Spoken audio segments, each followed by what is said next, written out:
കുന്നമംഗലത്ത് ഓടിക്കൊണ്ടിരുന്ന കാറിന് തീപിടിച്ച് അപകടം. ദേശീയപാതയിൽ കുന്നമംഗലം സിന്ധു ടെക്സ്റ്റൈൽസിന് മുന്നിൽ വച്ചാണ് അപകടം. കാറിനുള്ളിൽ നിന്ന് പുക വരുന്നത് കണ്ട കാറിലുണ്ടായിരുന്നവർ ഇറങ്ങി ഓടിയതിനാൽ വൻ ദുരന്തം ഒഴിവായി. സമീപത്തെ കടയിൽ നിന്ന് ഫയർ എക്സ്റ്റൻഷറും വെള്ളവും സംഘടിപ്പിച്ച് നാട്ടുകാരും പോലീസും ചേർന്ന് തീ അണയ്ക്കാൻ ശ്രമിച്ചെങ്കിലും തീ ആളിപ്പടരുകയായിരുന്നു. അപകടം നടന്ന സ്ഥലത്തായി 2 ട്രാൻസ്ഫോർമർ സ്ഥിതി ചെയ്യുന്നുണ്ട്. ഇതേ ഭാഗത്തേക്ക് തീ എത്താതിരുന്നത് കൂടുതൽ അപകടം ഒഴിവാക്കി. ചേവായൂർ സ്വദേശി സജീഷിന്റേതാണ് കാർ. ചെറിയ തകരാർ കണ്ടതിനെ തുടർന്ന് വെസ്റ്റ് ഹില്ലിലുള്ള കിയയുടെ സർവീസ് സെന്ററിൽ പരിശോധനയ്ക്ക് നൽകിയതായിരുന്നു കാറെന്ന് സജീഷ് പറഞ്ഞു. പരിശോധനയ്ക്കായി സർവീസ് സെന്ററിലെ ജീവനക്കാർ കാർ ഓടിച്ചു പോകുമ്പോഴായിരുന്നു അപകടം. കാറിൽ സർവീസ് സെന്ററിലെ 5 ജീവനക്കാരുണ്ടായിരുന്നു. ഇവർക്ക് പരിക്കുകളേക്കാതെ രക്ഷപ്പെട്ടു.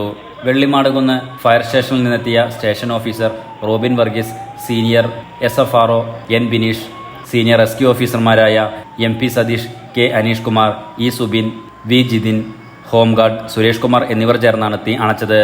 അപകടത്തെ തുടർന്ന് ദേശീയപാതയിൽ മണിക്കൂറുകളോളം ഗതാഗതം തടസ്സപ്പെട്ടു.